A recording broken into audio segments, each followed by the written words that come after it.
Sorak-sorai penonton memenuhi udara malam ketika Veda Ega Pratama mengibarkan bendera merah putih di podium musim lalu. Kilatan kamera, teriakan komentator, dan suara nyaring mesin yang baru saja berhenti seakan menegaskan dunia sedang menyaksikan lahirnya juara dari negeri jauh di Asia. Namun di balik senyum manis dan tangis haru yang ia tunjukkan, ada tatapan penuh bara dari para rival Eropa yang berdiri di sampingnya. Kemenangan itu, bagi mereka, bukan sekadar kekalahan, tapi penghinaan terhadap tradisi panjang dominasi Eropa di dunia balap.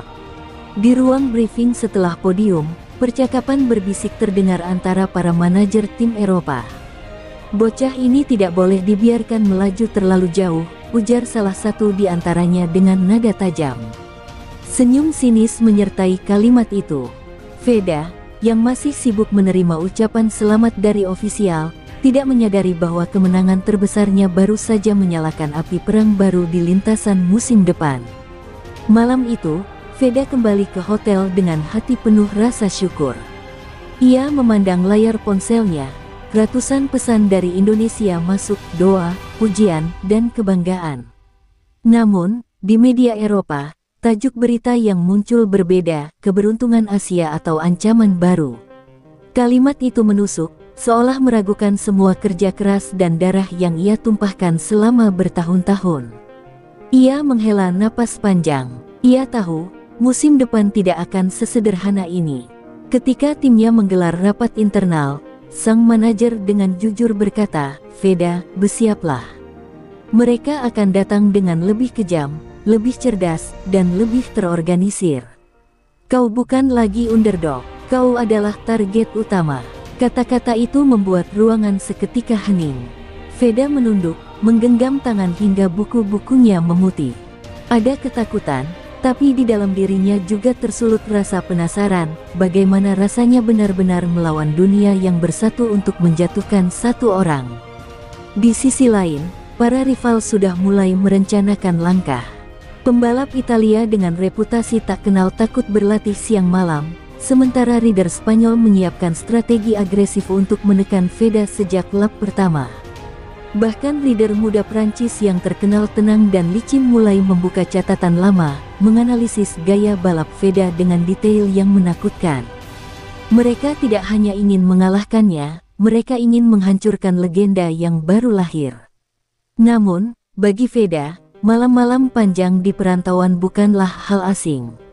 Ia teringat kembali masa kecilnya di Gunung Kidul, berlatih dengan motor kecil di tanah berbatu, jatuh, berdarah, lalu bangkit lagi. "Kalau aku bisa bertahan di sana, aku juga bisa bertahan di sini," batinnya. Meski ia tahu, yang akan ia hadapi kali ini bukan sekadar lintasan dan tikungan, melainkan kebanggaan seluruh benua yang menolak kalah darinya. Dan dengan itu, musim baru pun seakan sudah dimulai bahkan sebelum bendera start dikibarkan.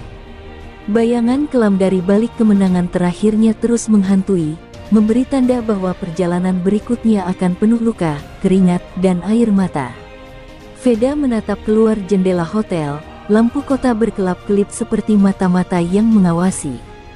Di sanalah ia berjanji pada dirinya sendiri, jika dunia ingin menggempurnya, ia akan menjawab dengan keberanian yang lebih besar dari sebelumnya. Musim baru belum resmi dimulai, tetapi aroma persaingan sudah tercium tajam di udara. Nama-nama besar dari Eropa mulai naik ke permukaan, masing-masing membawa reputasi dan ambisi yang menakutkan. Mereka bukan sekadar pembalap biasa, mereka adalah simbol kebanggaan benua tua yang merasa martabatnya dicoreng bocah dari Asia. Setiap artikel, setiap diskusi pakar, selalu menyoroti mereka sebagai dinding baja yang siap menghadang langkah Veda. Yang pertama adalah Matteo Bianchi, rider Italia berusia 19 tahun yang dikenal keras kepala dan tak pernah gentar. Ia tumbuh di jalanan Napoli, balapan liar sejak kecil, dengan gaya balap liar dan berani mati. Media Italia menyebutnya gladiator modern, dan Matteo bersumpah di depan publik, podium itu milik Eropa, bukan anak dari negeri yang bahkan tidak punya sejarah panjang balap motor. Kalimat itu viral, menambah bara dalam hati Veda. Lalu ada Alejandro Ruiz, pembalap Spanyol penuh darah panas yang selalu haus sensasi. Alejandro terkenal agresif, sering menyalip di tikungan mustahil, bahkan tak jarang membuat lawan jatuh. Para komentator menilai ia mirip legenda MotoGP masa lalu, hanya saja dengan ego yang lebih besar. Bagi Alejandro, menjatuhkan Veda bukan sekadar balapan, tapi sebuah pertunjukan untuk membuktikan bahwa Spanyol tetap pusat dunia balap. Dari Prancis, muncul sosok yang berbeda, Julien Morea, dingin, penuh perhitungan, dan nyaris tanpa emosi. Jika Matteo adalah api dan Alejandro adalah badai, maka Julien adalah es yang membekukan lawannya secara perlahan. Ia jarang bicara, tetapi setiap kali diwawancara, ia hanya berkata singkat, "Saya tahu celahnya. Waktunya hanya tinggal menunggu." Kata-kata itu membuat banyak orang bergidik. Veda mendengar semua kabar itu di markas timnya. Setiap artikel yang ia baca, setiap potongan wawancara yang sampai kepadanya, terasa seperti pisau yang menggores harga dirinya. Ia tidak marah, tapi ia bisa merasakan betapa besar tekanan yang mulai menutup dirinya dari segala sisi.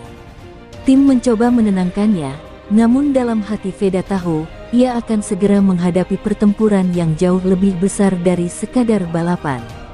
Indonesia pun ikut terseret dalam arus rivalitas ini. Media tanah air menulis dengan nada penuh kebanggaan sekaligus cemas, putra bangsa siap diterjang Eropa. Para penggemar bersorak, mengibarkan bendera merah putih di tribun, berjanji mendukung dengan doa dan semangat. Namun di balik itu, Veda merasa tanggung jawabnya semakin berat. Ia bukan lagi hanya pembalap, ia adalah wajah bangsa di tengah samudera lawan yang ingin menenggelamkannya. Dan ketika kalender balapan resmi dirilis, semua nama besar itu akan berkumpul di lintasan yang sama. Saat Veda menatap daftar rivalnya, dadanya bergetar, bukan karena takut, tapi karena menyadari musim ini bukan tentang mempertahankan gelar semata. Musim ini adalah perang antara satu bocah dari Asia melawan kekuatan kolektif Eropa yang bersatu untuk menjatuhkannya. Musim baru belum juga dimulai, namun nama Veda Ega Pratama sudah menjadi headline di berbagai media Eropa. Sayangnya, bukan dengan nada kagum, melainkan penuh sindiran. Apakah bocah Asia ini hanya sekadar fenomena sesaat? Tulis salah satu tabloid Inggris. Kemenangan tanpa konsistensi hanyalah dongeng yang akan segera runtuh, sambung majalah olahraga Prancis. Veda membaca semua itu diam-diam, mencoba tersenyum, meski hatinya teriris. Sementara itu, televisi Spanyol menayangkan panel diskusi dengan nada meremehkan. Seorang komentator senior bahkan berkata, kemenangan Veda tahun lalu hanyalah kesalahan kolektif pembalap Eropa. Musim ini, kami akan memperbaikinya. Ucapan itu ditertawakan para penonton di studio. Cuplikan tersebut viral, memicu perdebatan besar di media sosial. Fans Indonesia menyerbu kolom komentar dengan kebanggaan membara, sementara netizen Eropa membalas dengan hinaan. Tekanan tidak hanya datang dari luar. Sponsor besar yang mendukung Veda mulai mengirimkan target baru. Kami ingin podium di setiap seri, tulis salah satu email dengan bahasa dingin dan tanpa kompromi. Veda tahu, kontrak jutaan dolar yang menopangnya kini menjadi pedang bermata dua, sekaligus kesempatan emas, sekaligus ancaman jika ia gagal. Di ruang latihan, tatapan kamera jurnalis selalu menempel ke arahnya. Setiap kesalahan kecil saat sesi praktis langsung menjadi berita besar. Veda goyah di tikungan, atau juara Asia terjebak di kecepatan rendah. Semua judul terasa sengaja dibentuk untuk merusak kepercayaan dirinya. Timnya mencoba menutup akses media, tetapi bagaimana mungkin menahan arus deras yang terus mengalir. Indonesia di sisi lain justru semakin histeris. Setiap kali Veda berlatih, potongan videonya viral di media sosial. Anak-anak kecil mulai meniru gayanya di jalanan. Bendera merah putih berkibar di tribun Eropa dengan jumlah yang mengejutkan. Dukungan rakyat membuat Veda terharu, namun di balik itu, ia merasa beban makin bertambah. Jika ia kalah, bukan hanya dirinya yang dipermalukan, tapi juga jutaan harapan di tanah air. Pada satu malam, Veda duduk sendirian di balkon penginapan. Lampu kota berkelip, angin membawa suara jauh yang samar-samar. Ia menutup matanya, membiarkan pikirannya tenggelam dalam tekanan yang menumpuk. Apakah aku benar-benar mampu menghadapi ini semua? Batinnya bergema. Namun di sudut hatinya, ada suara kecil yang membisikkan keyakinan ia pernah menaklukkan hal yang mustahil, dan ia bisa melakukannya lagi. Dan di sanalah, sebelum bendera start berkibar, pertarungan sesungguhnya telah dimulai. Pertarungan melawan stigma, melawan keraguan, melawan tekanan media yang seakan menjadi musuh tak terlihat. Dunia menunggu apakah Veda akan runtuh di bawah beban publik, atau justru menjelma menjadi legenda baru yang tak bisa dipatahkan oleh kata-kata. Hari itu, langit tampak muram di atas sirkuit pembuka musim. Awan kelabu menggantung, angin berhembus dingin, seakan memberi pertanda bahwa balapan kali ini bukan sekadar lomba, melainkan ujian hidup dan mati bagi Veda. Ribuan pasang mata menatap ke lintasan, sebagian dengan kagum, sebagian lagi dengan tatapan dingin yang penuh keraguan. Bendera merah putih terlihat kecil di antara lautan bendera Eropa yang berkibar angkuh. Begitu lampu start padam, balapan berubah menjadi medan perang. Matteo Bianchi langsung menutup jalur Veda di tikungan pertama, mendorongnya hampir keluar lintasan. "Selamat datang di neraka Eropa," teriak Matteo sambil menoleh sekilas. Veda terpaksa menahan amarahnya, menggertakkan gigi, dan menyalakan kembali fokusnya. Ini baru lap pertama, tapi sudah terasa seperti akhir dunia. Alejandro Ruiz tak kalah beringas. Di lap ketiga, ia menyalip dengan cara kotor, menyenggol fairing motor Veda hingga membuatnya hampir kehilangan keseimbangan. Penonton Eropa bersorak riuh, seakan insiden itu adalah hiburan yang mereka tunggu. Veda berhasil menahan diri, tapi jantungnya berdetak begitu cepat. "Jika aku jatuh sekarang, semua orang akan bilang aku hanya kebetulan juara," pikirnya sambil menahan rasa takut bercampur marah. Julien Morea bermain berbeda. Ia tidak menyerang, tetapi terus menempel di belakang Veda, mengawasi setiap gerakan, mencari celah terkecil. Tekanan psikologis itu terasa lebih mencekik daripada duel senggolan Matteo dan Alejandro. Veda tahu, sekali ia lengah, Julien akan menusuk bagai pisau di punggung. Itu membuat setiap tikungan terasa bagai ujian hidup mati. Lap demi lap bergulir, hujan mulai turun rintik-rintik. Lintasan licin, ban berdecit, dan adrenalin memuncak. Veda yang biasanya dikenal tenang mulai terjebak dalam ritme brutal lawan-lawannya. Ia sempat melorot ke posisi ketujuh, membuat komentator Eropa berteriak penuh cemoohan, "Juara Asia sudah habis. Hanya soal waktu sebelum dia tenggelam." Kata-kata itu menusuk hingga ke tulang. Namun Veda bukanlah anak yang mudah runtuh. Di sisa 5 lap terakhir, ia mulai menemukan ritmenya. Tikungan demi tikungan dilibas dengan penuh keberanian, menyalip satu per satu lawan. Dari posisi ketujuh ia naik ke posisi keempat, lalu ketiga. Penonton terdiam sesaat ketika Veda kembali masuk ke rombongan terdepan, wajahnya kaku, penuh tekad. Membara.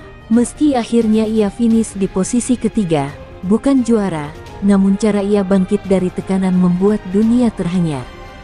Veda turun dari motor dengan wajah penuh keringat, dadanya naik turun cepat. Ia tahu podium kali ini berbeda, bukan sekadar angka, melainkan pesan keras kepada dunia.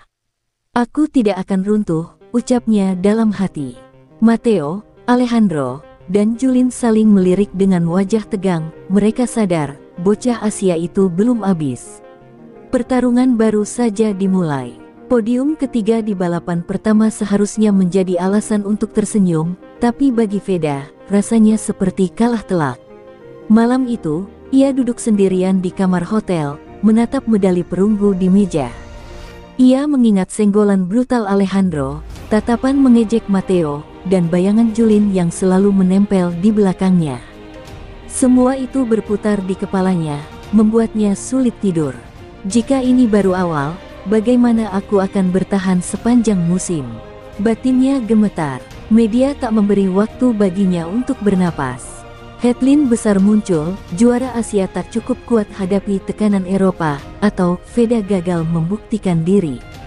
Artikel demi artikel menusuk, seakan ingin menghancurkan mentalnya sebelum ia kembali ke lintasan.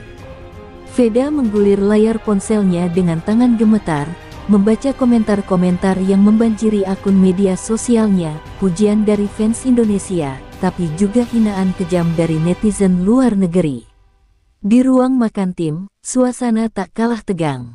Sang manajer berusaha memberi motivasi, tapi nada suaranya terdengar seperti ultimatum.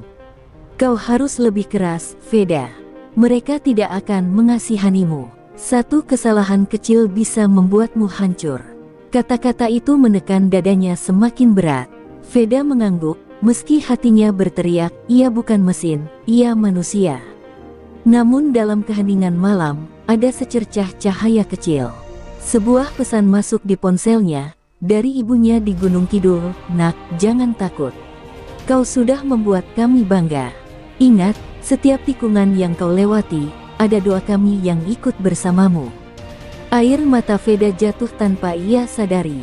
Ia merasakan kehangatan yang menembus dinginnya tekanan, mengingat kembali alasan ia menempuh jalan panjang ini, bukan hanya untuk dirinya, tapi untuk mereka yang selalu percaya padanya. Keesokan harinya, Veda kembali ke lintasan latihan. Wajahnya masih letih, tapi matanya menyimpan sesuatu yang berbeda. Ia mengendarai motornya dengan lebih fokus, bukan sekadar untuk cepat, tapi untuk mengendalikan setiap emosi yang membakar dadanya. Ia sadar, jika ia membiarkan amarah menguasai, ia hanya akan jatuh ke perangkap lawan. Yang ia butuhkan bukan sekadar kecepatan, melainkan ketenangan. Para rival mulai menyadari perubahan itu. Saat sesi praktis, Matteo mencoba menutup jalur Veda, namun kali ini bocah Asia itu tidak terjebak. Dengan sabar ia menunggu celah, lalu menyalip bersih tanpa kontak. Alejandro yang biasanya puas membuat lawan terpancing, justru kesal karena Veda kini tak bereaksi.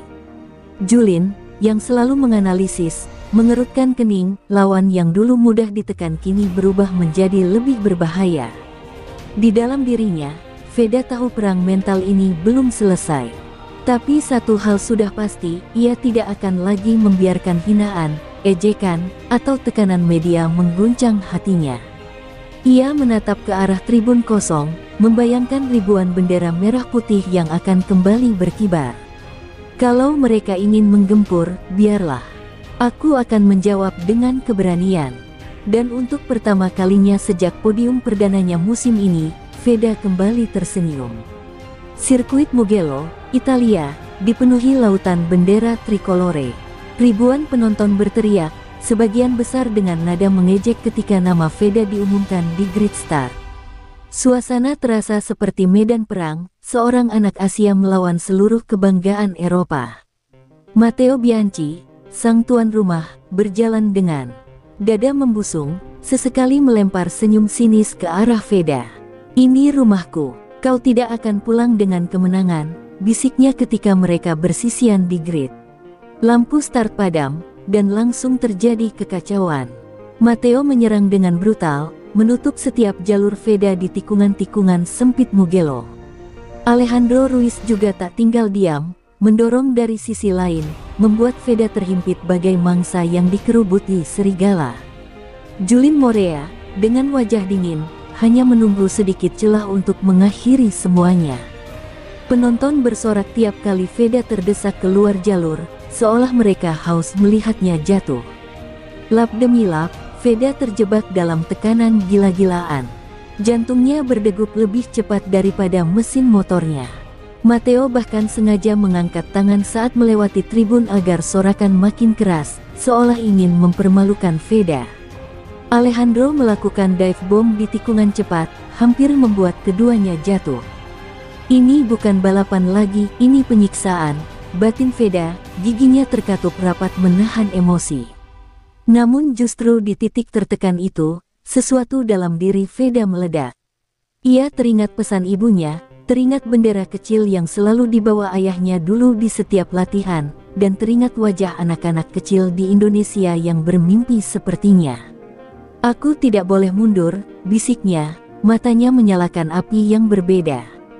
Ia mulai membalik strategi, bukannya melawan agresi, ia menunggu hingga lawan kehabisan tenaga. Di lap terakhir, Mugello seakan meledak. Matteo dan Alejandro saling bertarung memperebutkan posisi pertama, keduanya terlalu sibuk saling menyerang. Itulah celah yang ditunggu Veda.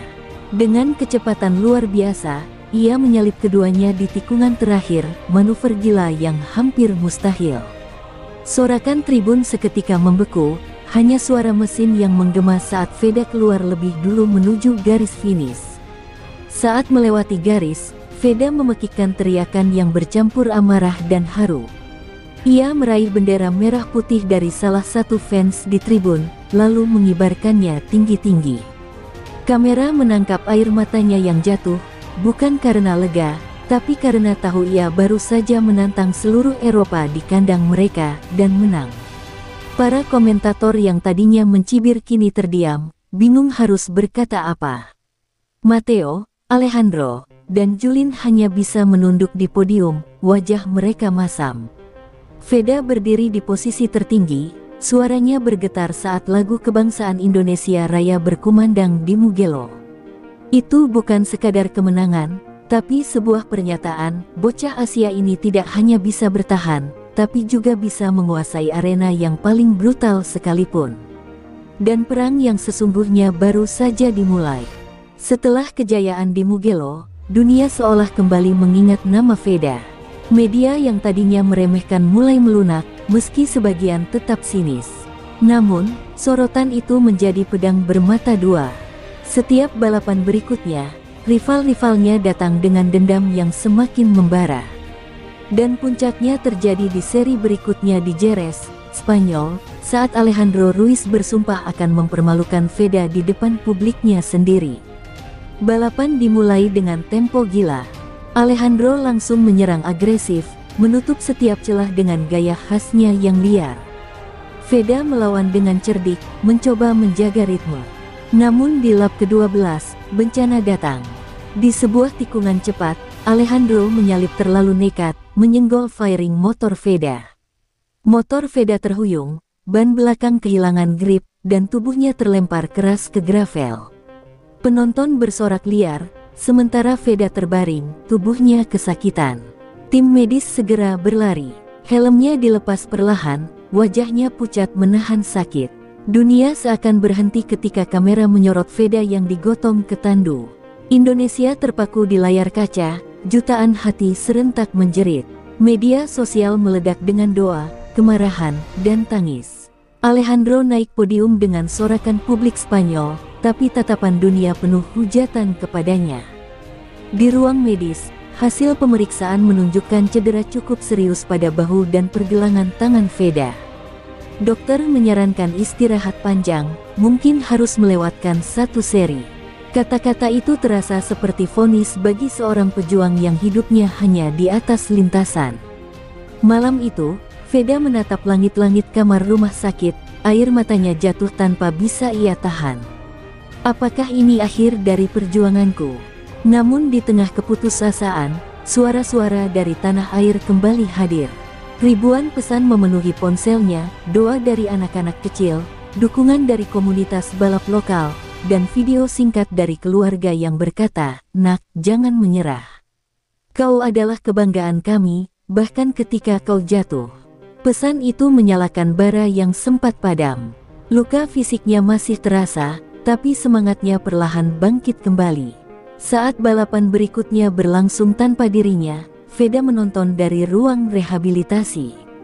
Setiap putaran terasa menyakitkan, bukan hanya di bahu, tapi di hatinya.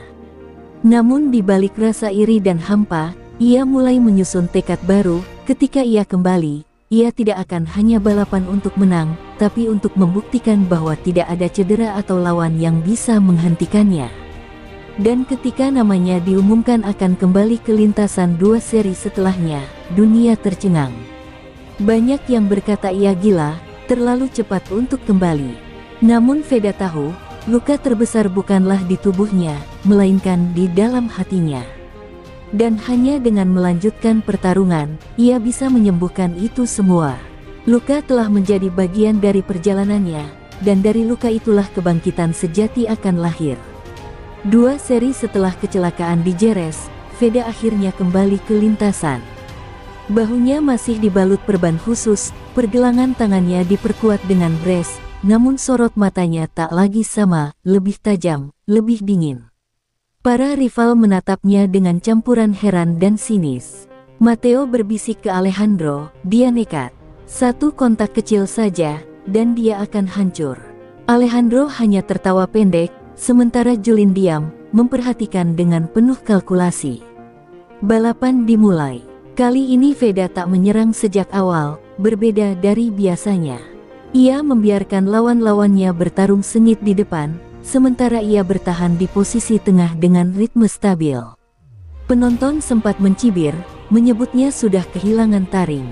Namun, Veda sedang memainkan permainan baru, ia tidak lagi sekadar mengandalkan keberanian, tetapi mulai mempermainkan psikologi dan strategi. Di lap-lap pertengahan, Matteo dan Alejandro saling sikut habis-habisan. Sementara itu, Julien, si pemburu dingin, mencoba mencuri kesempatan. Namun tanpa mereka sadari, Veda terus menempel di belakang dengan sabar, mempelajari pola serangan mereka. Ia seperti bayangan yang menunggu waktu untuk menghantam pada momen yang paling tepat. Komentator mulai menyadari sesuatu. Veda tampak tenang, terlalu tenang, ujar salah satunya. Mungkin ini bukan kelemahan, tapi justru taktiknya. Prediksi itu terbukti di lap-lap terakhir. Saat Matteo dan Alejandro kehabisan ban akibat duel brutal, Veda tiba-tiba muncul, menyalip keduanya dengan manuver bersih di lintasan lurus. Penonton tercengang. Bocah Asia yang dianggap rapuh ternyata sedang memutar otak sejak awal. Julien adalah satu-satunya yang masih bisa melawan. Di 2 lap terakhir, mereka terlibat duel sengit. Namun berbeda dari sebelumnya, Veda tidak terpancing. Ia menutup setiap celah dengan sabar, membuat Julien frustrasi. Hingga akhirnya di tikungan terakhir, Julien memaksa overtake dan melebar. Veda mengambil jalur dalam, menyalip, dan melesat menuju garis finish. Ketika bendera dikibarkan, nama Veda kembali terukir sebagai pemenang. Ia berhenti di garis finish, menundukkan kepala. Sejenak, lalu menatap langit. Ini bukan sekadar kemenangan balapan, tapi kemenangan atas luka, atas rasa sakit, dan atas dirinya sendiri. Ia membuktikan bahwa seorang pembalap sejati bukan hanya soal siapa yang paling cepat, tapi siapa yang paling kuat bertahan. Di podium, Matteo menatap penuh amarah, Alejandro menunduk tak percaya, sementara Julien hanya menatap kosong, seolah menyadari trik mental yang dimainkan Veda berhasil. Dunia pun bergetar oleh satu pesan, bocah Asia ini tak hanya punya keberanian, tapi juga otak yang mampu menaklukkan lawan. Dan dengan itu, pertarungan menuju akhir musim semakin berbahaya. Musim tiba di tikungan terakhir, balapan pamungkas di sirkuit legendaris Mugello. Udara Italia bergetar oleh teriakan puluhan ribu penonton, sebagian mendukung rider Eropa, sebagian lagi justru penasaran pada bocah dari Asia yang sudah merusak dominasi mereka. Langit sedikit mendung, memberi nuansa muram seolah menandakan akan ada sejarah besar yang ditulis hari itu. Posisi klasemen begitu rapat, Veda hanya unggul tipis, sementara Matteo, Alejandro, dan Julien masih punya peluang merebut gelar. Media Eropa memberitakan duel ini sebagai pertempuran peradaban, timur melawan barat, keberanian melawan kekuatan tradisi. Veda tahu, satu kesalahan saja, seluruh musimnya akan hancur. Namun di balik rasa tertekan itu, ada api yang lebih besar, keinginan untuk membuktikan bahwa darah Indonesia mampu melawan siapapun. Start berlangsung kacau. Matteo langsung menyalip agresif, hampir menyerempet ban depan Veda. Alejandro mencoba ikut menekan, sementara Julien mengambil keuntungan dengan gaya liciknya, menusuk dari sisi lain. Di lap awal, Veda tercecer ke posisi kelima. Penonton bersorak keras, sebagian yakin cerita keajaiban anak Asia itu akan berakhir di sini. Namun Veda bukan lagi bocah yang hanya mengandalkan nekat. Ia membaca jalannya balapan dengan hati-hati. Di lap ketujuh, ia mulai naik satu posisi demi satu, memanfaatkan slipstream panjang Mugello.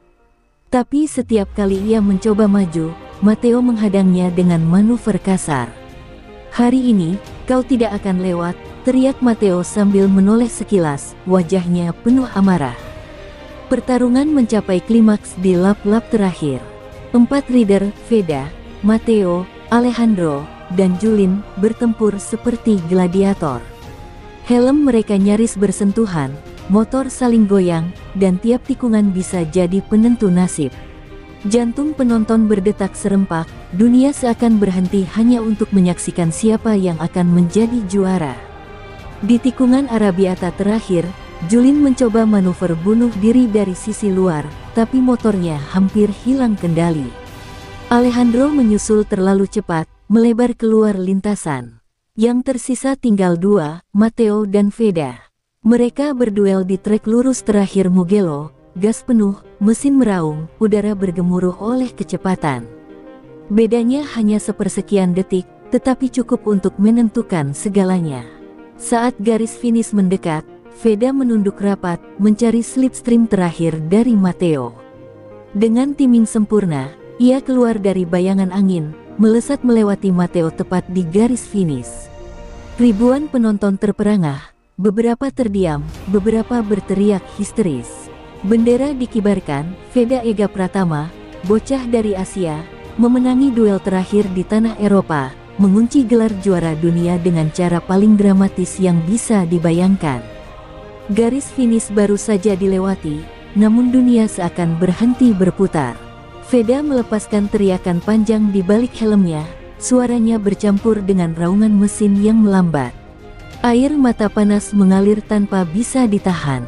Ia baru saja melakukan sesuatu yang mustahil, menaklukkan Eropa di tanahnya sendiri, dengan tubuh penuh luka, melawan 3 rival yang lebih kuat dan lebih berpengalaman. Di layar besar, nama Veda Ega Pratama, World Champion, terpampang, membuat tribun bergemuruh.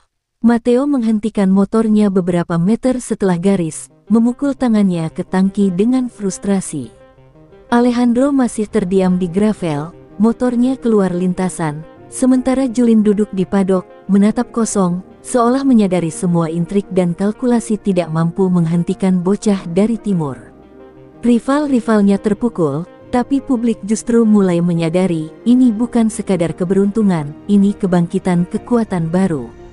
Ketika Veda berdiri di podium tertinggi, lagu kebangsaan Indonesia mengalun untuk pertama kalinya di kejuaraan sebesar ini.